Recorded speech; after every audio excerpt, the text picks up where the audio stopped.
Miss Arul. இன்னைக்கு நம்ம என்ன பார்க்க போறோம்னா ரிலேட்டிவ் ப்ரோனவுன் பத்தி பார்க்க போறோம். லாஸ்ட் கிளாஸ்ல நம்ம என்ன பார்த்தோம்? Demonstrative pronoun and distributive pronoun பார்த்தோம். ரெண்டு மூணு கிளாஸஸாவே நம்ம ப்ரோனவுன்ஸ் தான் பார்த்துட்டு இருக்கோம். இந்த ப்ரோனவுன்ஸ்லாம் ஃபர்ஸ்டே நம்ம தெரிஞ்சுக்கிட்டாதான் பின்னாடி நம்ம சென்டென்ஸ் ஃபார்ம் பண்ணும்போது எந்தெந்த இடத்துல எந்தெந்த ப்ரோனவுன் யூஸ் பண்ணணும்ன்றது தெரியும். அதுக்கு தான் நம்ம ஃபர்ஸ்ட் என்ன பார்த்துட்டு இருக்கோம்? பார்ட்ஸ் ஆஃப் ஸ்பீச்ல இருக்க அந்த 8 முக்கியமான விஷயங்களை ஒன்னொன்னா டீடைலா பார்த்துட்டு இருக்கோம். சோ அந்த வகையில இன்னைக்கு நம்ம பார்க்க போறது என்ன ப்ரோனவுன்? Relative pronoun. ரிலேட்டிவ் ப்ரோனவுன்னாலே உங்களுக்கே தெரியுது, ரிலேட். என்ன பண்ண போறோம்னா ரெண்டு சென்டென்ஸ் இருக்கும். அந்த ரெண்டு சென்டென்ஸை நம்ம ஜாயின் தான் பண்ண போறோம்.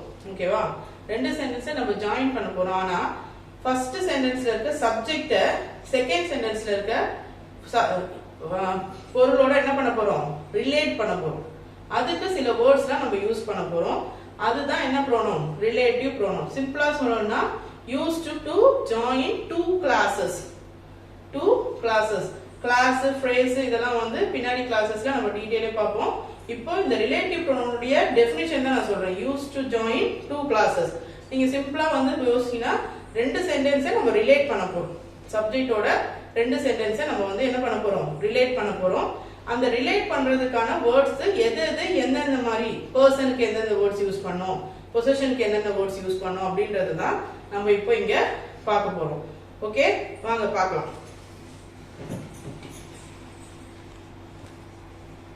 ரிலேட்டிவ் ப்ரோனவுன் நான் சொன்னேன் used to join two classes.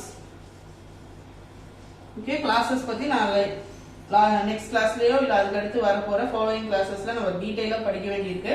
இப்போ நம்ம கான்சென்ட்ரேட் பண்ண போறது ரிலேட்டிவ் ப்ரோனவுன் தான். ரிலேட்டிவ் ப்ரோனவுன் பாருங்க, who, whom, whose, which, that, when, where. இதெல்லாம் தான் important relative pronouns. who, whom, whose, which, that, when, where. இப்போ இதை எங்க யூஸ் பண்ணணும் பாத்தீங்கன்னா whom, whom persons குறிக்கிறதுக்கு யூஸ் பண்ணணும். whom person குறிக்கிறதுக்கு யூஸ் பண்ணணும். whose possessive. possessive pronounல நான் சொல்லிருப்பேன் possessiveனா என்னன்னு. ownership claim பண்றோம்ல, அதுக்கு என்ன பண்ணணும்? whose. which things. which பொருளை குறிக்கும்போது யூஸ் பண்ணணும். that is common for person, animal and things. இப்ப when time, where place. Okay, whom person குறிக்குது, whose possessive, which things, that person, animal and things நம்ம use பண்ணிக்கலாம். when டைமுக்கு, where எதை குறிக்குது? place குறிக்குது. சோ இதுதான் நீங்க ஃபர்ஸ்ட் ஞாபகம் வச்சுக்கணும். ஒரு ரெண்டு சென்டென்ஸை ஜாயின் பண்ணும்போது ரிலேட்டிவ் ப்ரோனவுன் யூஸ் பண்ணி ஜாயின் பண்ணுங்க அப்படின்னு உங்களுக்கு எக்ஸாம்ஸ்லயே கேட்பாங்க क्वेश्चंस. அப்போ நீங்க அந்த சென்டென்ஸை படிச்சு பார்த்துட்டு அதை புரிஞ்சுக்கிட்டு பர்சனை குறிக்கிற மாதிரி இருந்தா நீங்க என்ன பண்ணணும்? whom யூஸ் பண்ணணும். பொசசிவ், அதாவது ஒரு ஓனர்ஷிப் கிளைம் பண்ற மாதிரி இருந்ததுன்னா whose சொல்லணும். திங்ஸ் மட்டும் இருந்ததுன்னா என்ன பண்ணணும்? which. பர்சன், அனிமல், திங்ஸ் இருந்ததுன்னா that, when. டைமை குறிக்கிற மாதிரி இருந்தா when, எதனா ஒரு இடத்தை குறிக்கிற மாதிரி இருந்தா where யூஸ் பண்ணணும். ஓகே, இப்போ எக்ஸாம்பிள்ஸ் பார்க்கலாம் ஒன்னொன்னுத்துக்கும். அப்போ உங்களுக்கு இன்னும் நல்லா புரியும். இப்போ ஃபர்ஸ்ட் பாருங்க who. whoனா என்ன? யார். ஃபர்ஸ்ட் பாருங்க, ஒரு சாதாரண ஒரு எக்ஸாம்பிள் எழுதுங்க. the girl came. the girl who came. இந்த ரெண்டு சென்டென்ஸ் பாருங்க. the girl came னா அந்த பெண் வந்தாள். பெண் வந்தாள். the girl who came னா வந்த பெண். girl who came னா என்னது? வந்த பெண். girl came னா பெண் வந்தாள். இப்போ who யூஸ் பண்ணும்போது உங்களுக்கு அந்த சென்டென்ஸ் உடைய மீனிங் புரியுதா எப்படி சொல்றேன்னு? the girl came னு இருக்கும்போது பெண் வந்தாள் வருது. the girl who came னு வரும்போது வந்த பெண் அப்படின்னு மாறுது இல்லையா? இப்போ பாருங்க எக்ஸாம்பிள் பாருங்க.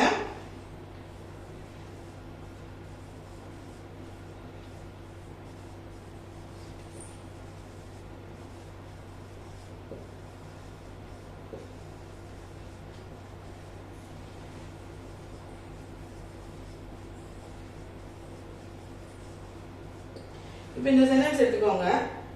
Do you know the boy who helped me yesterday?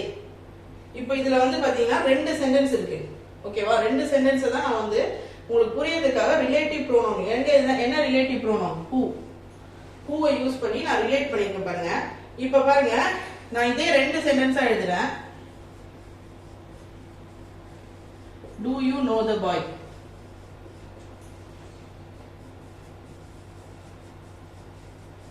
He helped me yesterday.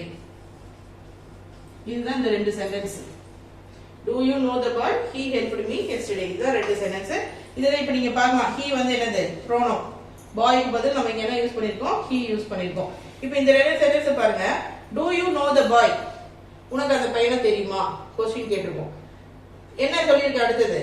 He helped me yesterday. நேத்து அவன் எனக்கு ஹெல்ப் பண்ணான். இந்த ரெண்டு சென்டென்ஸை நம்ம ஒரு ரிலேட்டிவ் pronoun வச்சு நம்ம இங்க ஜாயின் பண்ணிருக்கோம். இந்த boy பாருங்க. Do you know the boy who helped me yesterday? எனக்கு ஹெல்ப் பண்ண பையன் உங்களுக்கு தெரியுமா அப்படின்றத நம்ம என்ன பண்ணிருக்கோம்? ஒரே வேர்ட் வச்சு ரெண்டு சென்டென்ஸையும் ஒண்ணா இணைச்சிருக்கோம் இல்லையா? அதனால தான் இது என்னது? Relative pronoun. புரிஞ்சதா? இப்போ உங்களுக்கு ரெண்டு சென்டென்ஸ் கொடுத்துட்டு ஜாயின் பண்றோம். அது வந்து ரிலேட் பண்ணி ஜாயின் பண்றோம். ஃபர்ஸ்ட் சென்டென்ஸையும் செகண்ட் சென்டென்ஸையும் ரிலேட் பண்ணி ஜாயின் பண்றதுனால நம்ம இதுக்கு என்ன பேர் சொல்றோம்? Relative pronoun. இதே பாருங்க இன்னொரு சென்டென்ஸ் எழுதுறேன்.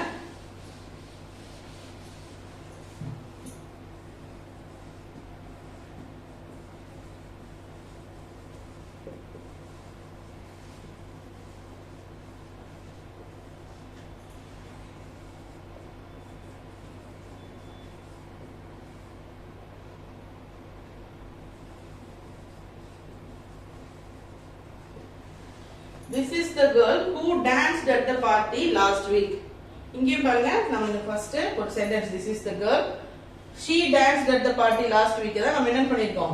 who போட்டு ஜாயின் பண்ணிருக்கோம். இப்போ இந்த இடத்துல வந்து எக்ஸாம்ல வந்து உங்களுக்கு இப்படி கேட்பாங்க. This is the girl dash danced at the party last week. Join the sentence or relate the sentence using relative pronoun. இப்போ நான் இங்க என்ன பண்ணனும்? இது என்னது? girl. girlனா என்ன? person. அப்ப அங்க என்ன வரணும்? who வரணும் இல்லனா whom வரணும்னு சொன்னேன். இப்போ who எப்படி போடணும்? நீங்க சொன்னீங்கல்ல whom பர்சனை குறிக்குதுன்னு சொல்லி கேப்பீங்க. இப்போ இங்க girl வந்து person தான். அப்ப who போடணுமா whom போடணுமா? எப்படின்னு பாத்தீங்கன்னா who எப்படி போடணும்னா subject plus who plus verb வரும். ஃபர்ஸ்ட் என்ன இருக்கும்? subject இருக்கும். அதுக்கு அப்புறம் நீங்க who போடணும். அதுக்கு அப்புறம் இந்த who போட்ட உடனே உங்களுக்கு பின்னாடி என்ன வரணும்? verb வரணும். இந்த சென்டென்ஸ் பாருங்க. இங்க சப்ஜெக்ட் என்னது? girl. இது சப்ஜெக்ட் இல்லையா? யாரை பத்தி நம்ம பேசுறோம்? girl பத்தி பேசுறோம். அதனால சப்ஜெக்ட். பக்கத்துல ஒரு டேஷ் இருக்கு. இந்த டேஷ் பக்கத்துல என்ன இருக்கு? danced. danced என்ன? செயல். நான் ஃபர்ஸ்டே சொல்லியிருந்தேன் verbனா doing words, action words. நம்ம செய்யும் செயல் தான் என்னது? verbனு சொல்லியிருந்தேன். அப்ப இங்க danceன்றது நம்ம செய்யற செயல். அப்போ நான் சொன்னது என்னது? subject plus who plus verb. அப்போ சப்ஜெக்ட் பக்கத்துல ஒரு டேஷ் இருக்கு. அது பக்கத்துல verb இருந்தா உடனே நம்ம இங்க என்னதான் போடணும்? who போடணும். இப்ப சப்ஜெக்ட் இருக்கு, verb இருக்கு. என்ன போடணும்? who. புரியுதா? இதுதான் பர்சனுக்கு who எப்படி யூஸ் பண்ணனும்ன்றது. who whom நம்ம பர்சனுக்கு தான் யூஸ் பண்ணுவோம். ஆனா பர்சன்னா ரிலேட்டிவ் ப்ரோனவுன் பக்கத்துல என்ன வரணும்? verb வரணும். ரிலேட்டிவ் ப்ரோனவுன் முன்னாடி என்ன வரணும்? சப்ஜெக்ட் வரணும். புரிஞ்சுதா உங்களுக்கு? இப்போ who எப்படி யூஸ் பண்ணனும்னு நெக்ஸ்ட் பாருங்க. whom சொல்றேன். அப்ப இன்னும் உங்களுக்கு ஈஸியா புரியும்.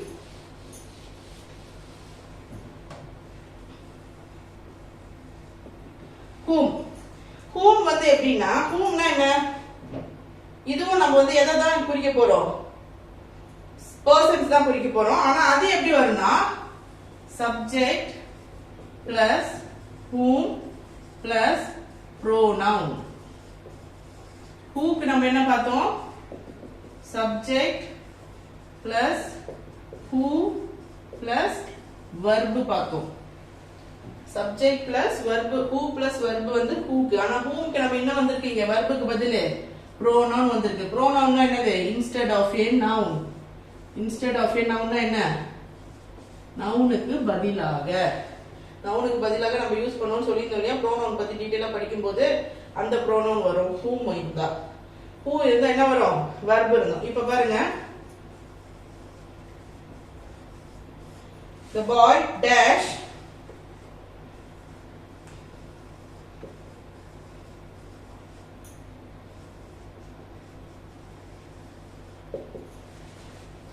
the boy dash you saw was a cricketer. இப்ப சொல்லுங்க இதுல என்ன போடணும்? who போடணுமா whom போடணுமா? whom போடணும். ஏன் whom போடணும்? ஏன்னா இங்க என்ன வந்திருக்கு? pronoun. you is a personal pronoun. அதனால நம்ம என்ன போடுறோம்? whom போடுறோம் இல்லையா? நெக்ஸ்ட் பாருங்க இதே மாதிரி இன்னொரு சென்டென்ஸ்.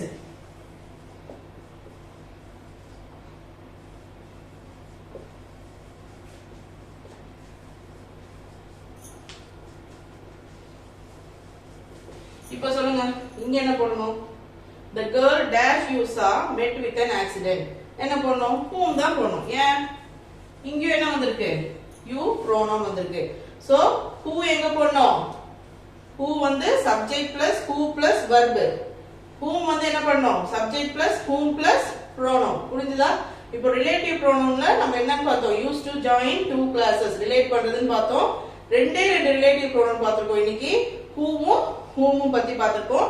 அடுத்த ப்ரோனவுன்ஸ் ரிலேட்டிவ் ப்ரோனவுன்ஸ் நெக்ஸ்ட் கிளாஸ்ல பார்க்கலாம். whomல எதனா டவுட் இருந்ததுன்னா கமெண்ட் செக்ஷன்ல கமெண்ட் பண்ணுங்க. நெக்ஸ்ட் கிளாஸ்ல கிளியர் பண்றது. Thank you.